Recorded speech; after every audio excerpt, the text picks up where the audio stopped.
Investor नमस्ते। ज्योति ration limited के result आ गए हैं, देखते हैं कि रिजल्ट कैसे रहे हैं। और फॉर योर इन्फॉर्मेशन, ये कोई बाय एंड सेल रिकमेंडेशन नहीं है, और just we are analysing the result. तो देखते हैं रेवेन्यू फ्रॉम ऑपरेशन इस क्वार्टर में कैसा किया है। रेवेन्यू फ्रॉम ऑपरेशन इन्होंने इस क्वार्टर में किया है, ये जो फिगर है वो लाख में है। तो 6,192 लाख का इन्होंने रेवेन्यू फ्रॉम ऑपरेशन किया है इस क्वार्टर में, यानी करीब करीब 62 करोड़ का रेवेन्यू किया है। 61.92 करोड़ का रेवेन्यू किया है। और इन्होंने प्रीवियस क्वार्टर में ये रेवेन्यू किया था करीब 62.96 करोड़ का रेवेन्यू किया था। तो स्लाइटली यहाँ पे जो रेवेन्यू फ्रॉम ऑपरेशन है प्रीवियस क्वार्टर से कम आया है, लेकिन प्रीवियस ईयर के सेम क्वार्टर में जो इन्होंने रेवेन्यू किया था वो 66.61 करोड़ का रेवेन्यू किया था।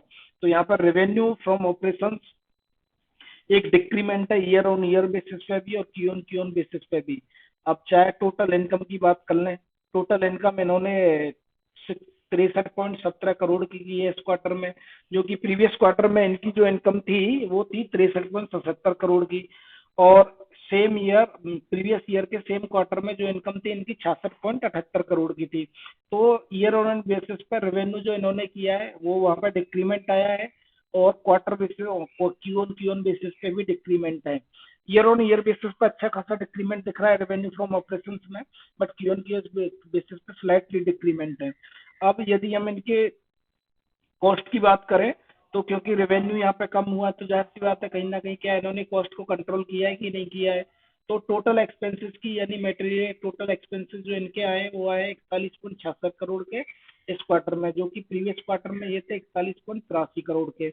और से प्रीवियस ईयर के सेम क्वार्टर में ये जो एक्सपेंसेस थे इनके वो 50.63 करोड़ के इनके एक्सपेंसेस थे। तो यदि हम इनके टोटल प्रॉफिट की बात करें after deducting the exceptional item and tax, तो इनका जो टोटल प्रॉफिट है वो आया 21.51 करोड़ का इस क्वार्टर में। प्रीवियस क्वार्टर में ये था 21.94 करोड़ का। और प्रीवियस प्रीवियस ईयर के सेम क्वार्टर में ये प्रॉफिट था यहाँ पे 16.15 करोड़ का। तो इन्होंने जो है ना ये एक्सपेंसेस काफी अच्छे तरीके से मैनेज किए हैं, तो इस वजह से इनको यहाँ पे डायरेक्टली प्रॉफिट दिख रहा है। यदि हम देखें तो जैसे अदर एक्सपेंसेस थोड़े से इनके ज्यादा है प्रीवियस ईयर के सेम क्वार्टर से, लेकिन एम्प्लॉय बेनिफिट कॉस्ट भी ज्यादा है। जो एक्सपेंसेस आया है वो कॉस्ट ऑफ मटेरियल कंज्यूम में इन्होंने अच्छा खासा यहाँ पे देखो अच्छा खासा मेंटेन किया है प्रीवियस ईयर के सेम क्वार्टर से। तो यदि हम टोटल प्रॉफिट बिफोर टैक्स की बात करें, तो इनका जो प्रॉफिट बिफोर टैक्स आया है वो करीब करीब 21.5 करोड़ रुपए का इन्होंने प्रॉफिट बिफोर टैक्स किया है इस क्वार्टर में। प्रीवियस क्वार्टर में इन्होंने जो ये प्रॉफिट बिफोर टैक्स आया था वो आया था 21.94 करोड़ का। प्रीवियस ईयर के सेम क्वार्टर में ये जो प्रॉफिट बिफोर टैक्स आया था 16.15 करोड़ का। तो यहाँ पे ईयर ऑन बेसिस पर प्रॉफिट बिफोर टैक्स बढ़ गया है, क्योंकि इन्होंने एक्सपेंसेस को अच्छे से मेंटेन किया था। तो नेट प्रॉफिट की बात करें, तो नेट प्रॉफिट जो आया इनका इस क्वार्टर का वो आया 16.44 करोड़।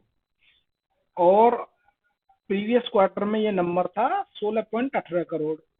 प्रीवियस ईयर के सेम क्वार्टर में ये नंबर था 12.15 करोड़। तो यहाँ पे क्यू ऑन बेसिस पे भी हल्का सा प्रॉफिट इंक्रीज हुआ है, और ईयर ऑन बेसिस पे तो अच्छी छलांग लगाई है। तो यदि हम चलो एक बार ईपीएस और देख लेते हैं कि इसका ईपीएस कितना है।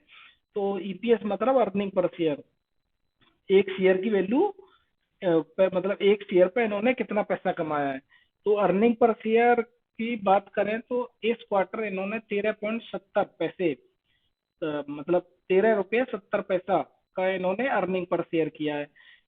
प्रीवियस क्वार्टर में ये नंबर था 13 रुपये 48 पैसे। प्रीवियस ईयर के सेम क्वार्टर में ये नंबर था 10 रुपये 12 पैसे। तो रिजल्ट को यदि हम मतलब समझने की कोशिश करें तो रेवेन्यू वाइज जो रिजल्ट है रेवेन्यू में ग्रोथ नहीं दिखी है, बट इन्होंने एक्सपेंसेस को अच्छे से मैनेज किया है। तो इस वजह से ये मतलब प्रॉफिट में ग्रोथ दिखा पा रहे हैं। तो ये एक गुड साइन है कंपनी के लिए कि मान लो रेवेन्यू नहीं जनरेट हो पा रहा है तो एक्सपेंसेस को कंट्रोल करके इन्होंने प्रॉफिट जनरेट किया है। तो दैट्स ऑल, थैंक यू।